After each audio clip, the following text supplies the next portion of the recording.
السلام علیکم ورحمۃ اللہ وبرکاتہ. This is me Aiza Umar. I hope you all are well. انشاءاللہ آج بات کرتے ہیں البقرہ آیت نمبر 20 کے بارے میں. جیسا کہ ہم نے لاسٹ ٹائم پچھلی آیت میں یہ پڑھا تھا کہ منافقین اللہ تعالیٰ کے احکامات پر عمل کیوں نہیں کر پاتے، یا پھر جب ان کو آزمائشات کا سامنا کرنا پڑتا ہے تو اللہ تعالیٰ کی ذات سے مایوس ہو جاتے ہیں اور وہ ہمیشہ معاشرے کے دباؤ میں رہتے ہیں. اس آیت میں بھی اسی چیز سے ریلیٹڈ بات کی گئی ہے، اور یہ دونوں آیات جو ہیں یہ ایک دوسرے سے منسلک ہیں، تقریباً ایک دوسرے کے ساتھ ملا کے بھی سمجھی جا سکتی ہیں. لیکن ہم پچھلی آیت کو کر چکے ہیں تو اب آج والی آیت کو سمجھیں گے انشاءاللہ. یکاد البرق یخطف ابصارہم. یکاد البرق، قریب ہے کہ بجلی کی چمک. یعنی منافق اللہ تعالیٰ کے احکامات کو، اللہ تعالیٰ کے وعدوں کو، سزا کو اور جزا کو جب سنتا ہے تو وہ اسلام پر عمل پیرا ہونے کی کوشش کرتا ہے، یعنی اس کے اصولوں کو ماننے کی کوشش کرتا ہے، کبھی ثواب کی وجہ سے اور کبھی سزا کے خوف سے. لیکن جیسے ہی وہ عمل کرنے لگتا ہے تو معاشرے کی طرف سے جب مخالفت ہوتی ہے، دین پر چلنے والوں کی ہمیشہ مخالفت ہوتی ہی آئی ہے، کیونکہ اس کے پیچھے دنیاوی مفاد بھی ہو سکتے ہیں اور کچھ ہمارے پہلے لوگوں کی روایات بھی ہو سکتی ہیں، اور طرح طرح کے جو کہ عقائد ہمیں آج کے معاشرے میں نظر آتے ہیں. پھر ان سب کو چھوڑ کے، ان سے ہٹ کے جب انسان صحیح طرح سے حق کو پہچان کر ان پر عمل کرنے کی کوشش کرتا ہے تو پھر اس کو مخالفت کا سامنا کرنا ہی پڑتا ہے.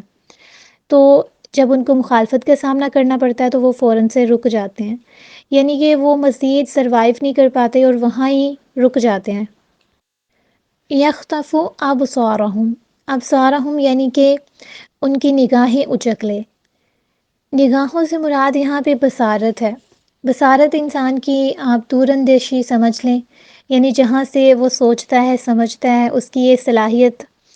تو منافق کا ایمان پہلے ہی کم ہوتا ہے، لیکن جب اس کو مخالفت کا سامنا کرنا پڑتا ہے تو پھر وہ مزید اس کی جو سوچنے سمجھنے کی صلاحیت ہوتی ہے، اس کی بصیرت ہوتی ہے، وہ کم ہو کے رہ جاتی ہے اور یہاں تک کہ ختم ہو جاتی ہے. کلما اضاء لهم مشوا فیہ.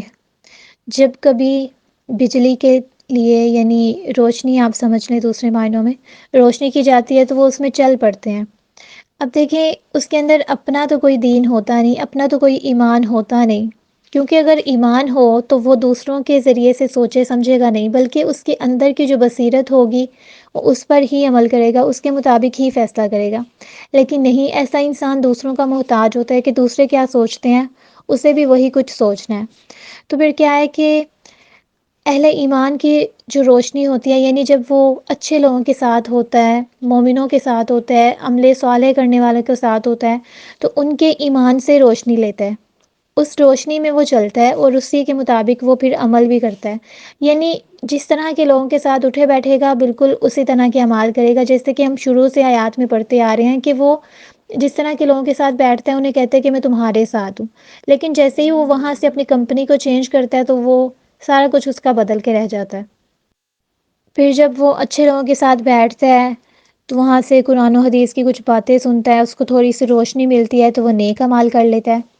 اور پھر جب وہ نیک مجالس میں نہیں جاتا، نیک لوگوں کے ساتھ اٹھتا بیٹھتا نہیں ہے، تو پھر اس کو اللہ تعالیٰ کی طرف سے ملنے والی سزا اور اس کی طرف سے ملنے والی جزا، یعنی اچھی جزا اور بری سزا ملنے کا پتہ نہیں چل رہا ہوتا، تو وہ پھر اعمال بھی اچھے نہیں کرتا. یعنی جب تک اس کے کانوں میں اچھی باتیں پڑتی رہتی ہیں وہ عمل کرتا ہے، اور جیسے ہی اس کے کان اس سے محروم ہوتے ہیں وہ پھر اچھے اعمال بھی نہیں کرتا. تو پھر یہ چیز اس کو اندھیرے کی طرف لے کے جاتی ہے. یعنی جب وہ اچھی باتیں نہیں سن رہا، قرآن کے احکامات کو نہیں سن رہا، احادیث کو نہیں پڑھ رہا، تو وہ اندھیرے میں رہ جاتا ہے. اور جیسے ہی اس کو یہ ساری چیزیں سننے کو ملتی ہیں تو اس کا جو ایمان ہوتا ہے وہ واپس سے تھوڑا بہت جو ہے وہ نظر آنے شروع ہو جاتا ہے. وَلَوْ شَاءَ اللَّهُ لَذَهَبَ بِسَمْعِهِمْ وَأَبْصَارِهِمْ.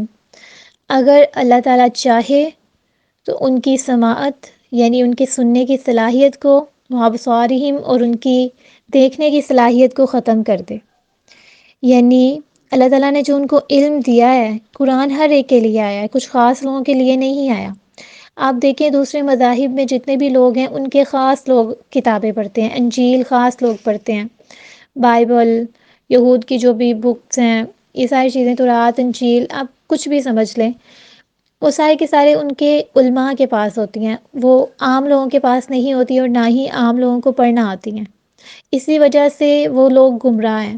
ان کی گمراہی کی سب سے بڑی وجہ یہ ہے کہ ان کے عام لوگ اپنی کتاب کو سمجھ نہیں سکتے، اس کی کوئی تعلیم نہیں دی جاتی ان کو۔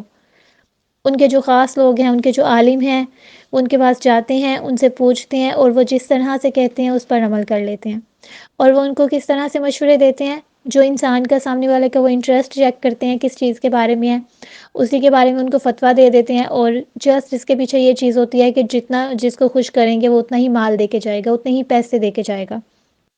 آج مسلمانوں میں بھی یہ چیز عام ہوتی جا رہی ہے کہ وہ اپنے علماء کے پاس جاتے ہیں، ان سے پوچھتے ہیں اور ان کے انٹرسٹ کے مطابق ان کو جواب دے دیا جاتا ہے، وہ ان کو چند پیسے پکڑاتے ہیں اور واپس آ جاتے ہیں، سامنے والا بھی خوش اور جن کے پاس کے وہ بھی خوش، وہ مال لے کے خوش، آپ اپنے مطابق اپنی مرضی کا فیصلہ لے کے خوش۔ یعنی جب تک آپ خود اس قرآن کو نہیں سمجھیں گے، اس کی تعلیمات کو نہیں سمجھیں گے، آپ اندھیروں میں ہی رہیں گے، کیونکہ یہ قرآن ہر ایک کے لیے بنایا گیا۔ اس کی تعلیم نبی کریم صلی اللہ علیہ وسلم نے اپنے ساتھ ساتھ ہر کسی کو دی تھی، کوئی اس سے محروم نہیں رہا تھا۔ تو اللہ تعالیٰ کیا کہہ رہے ہیں کہ میں نے ہر ایک کو صلاحیت دی ہے اسے سمجھنے کی، اور اگر کوئی اپنی صلاحیتوں کو استعمال نہیں کرتا، اس کو نہیں سمجھتا، تو پھر قریب ہے کہ اللہ تعالیٰ بھی ایسے لوگوں کی سماعت کو لے جائے، ایسے لوگوں کی بصارت کو لے جائے، کیونکہ وہ ہر چیز پہ قادر ہے۔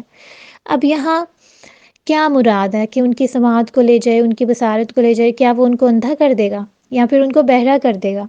نہیں، بلکہ وہ اس کو سنتے ہوئے، سمجھتے ہوئے بھی سمجھنے سے اور سننے سے محروم ہو جائیں گے۔ ان کے سامنے آیات تو چلیں گی لیکن وہ سمجھ نہیں سکیں گے، ان کے سامنے حق تو دکھایا جائے گا لیکن وہ دیکھ کر بھی اس سے محروم رہیں گے۔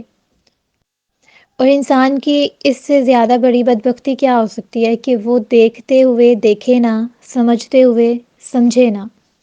اللہ تعالیٰ کی پھر بھی اتنی بڑی مہربانی ہے کہ وہ ہم سے اس صلاحیت کو نہیں چھین رہا کہ ہمیں پرماننٹ اندھا کر دے یا ہمیں سننے سے محروم کر دے۔ ہمارے سامنے آیات تو چل رہی ہوتی ہیں لیکن ان کو سمجھنا کیسے ہے یہ ہمیں نہیں پتہ ہوتا، کیونکہ ہم نے کبھی طلب ہی نہیں رکھی ہوتی کہ ہمیں یہ چیزوں کے بارے میں سمجھ آ جائے۔ وہ انسان جسے ہدایت کی طلب نہیں ہوتی وہ کبھی بھی اس کو سمجھ نہیں سکتا۔ ہدایت پانے کے لیے اللہ تعالیٰ سے دعا کرنا پڑتی ہے، اس کو سمجھنے کے لیے اللہ تعالیٰ سے شرح صدر کی دعا کرنا پڑتی ہے، یعنی کہ ہمارے سینے کو کھول دیں۔ انبیاء نے یہ دعا مانگی کہ ان کے سینے کو کھول دیا جائے، جبکہ اللہ تعالیٰ نے ان کو نبوت دی تھی، نبوت ملنے کے باوجود اس کو سمجھنے کے لیے انہوں نے شرح صدر کی دعا مانگی۔ تو ہم کہاں ہیں؟ کہاں وہ نبی اور کہاں ہم؟ کیا ہم نے کبھی اس طرح کی طلب رکھ کے اللہ تعالیٰ سے دعا مانگی ہے؟ جب تک ہم اپنے لیے دین کو سمجھنے کی دعا نہیں مانگیں گے اس وقت تک ہمیں کچھ بھی حاصل نہیں ہو سکتا۔ اور اللہ تعالیٰ کیا کہتے ہیں کہ جس کے ساتھ میں بھلائی کا ارادہ کرتا ہوں اس کو دین کی سمجھ دے دیتا ہوں، لیکن دین کی سمجھ کب ملے گی؟ جب انسان خود چاہے گا۔ انسان کے لیے وہی کچھ ہے جس کی وہ کوشش کرتا ہے۔ دین کے راستے پر آتے ہوئے ہمیں کن چیزوں کا سامنا کرنا پڑتا ہے زیادہ سے زیادہ؟ معاشرے کا، معاشرے کے افراد کا، وہ پرانی جو روایات ہمارے بزرگوں نے بنائی ہوئی ہیں ان کو چھوڑنے پر جو اختلاف ہوتا ہے، جو مخالفت ہوتی ہے، بس اس کا سامنا کرنا پڑتا ہے، خاندان کا سامنا کرنا پڑتا ہے، اور منافق کا سب سے بڑا خوف یہ ہوتا ہے کہ لوگ کیا کہیں گے۔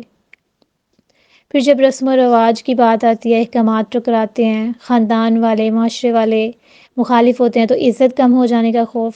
یعنی انسان کا سارا کچھ کس لیے ہے؟ دنیاوی غرضیں، دنیاوی لوگ، دنیاوی احکامات، دنیاوی مسائل، دنیاوی عزت۔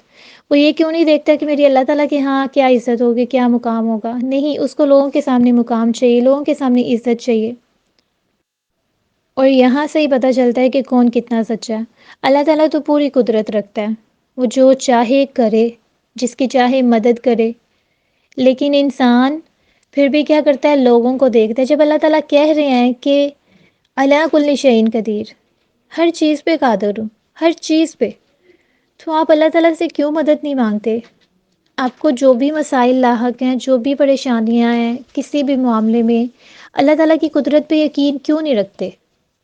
اللہ تعالیٰ پہ کیوں نہیں یقین؟ اگر انسان کے پاس کوئی اختیار ہے نا تو ہم پورے یقین کے ساتھ اس کے پاس جاتے ہیں کہ یہ میری مدد کرے گا، لیکن جس کے پاس تمام اختیارات ہیں، جس نے انسانوں کو اختیارات دیے ہیں، اس کے پاس کیوں نہیں جاتے ہم؟ تو آج کی آیت سے ہمیں کیا سبق ملتا ہے کہ اگر ہمیں اپنی بصیرت کو لے کے چلنا ہے، اگر ہمیں اپنی سمجھ بوجھ کو ختم نہیں کرنا تو لوگوں کے ذہن سے سوچنا چھوڑ دیں، خود تحقیق کریں، خود دیکھیں کہ اللہ تعالیٰ نے ہمارے لیے کیا رکھا ہے اور ہمارا زندگی کا مقصد کیا ہے۔ جزاکم اللہ خیرا۔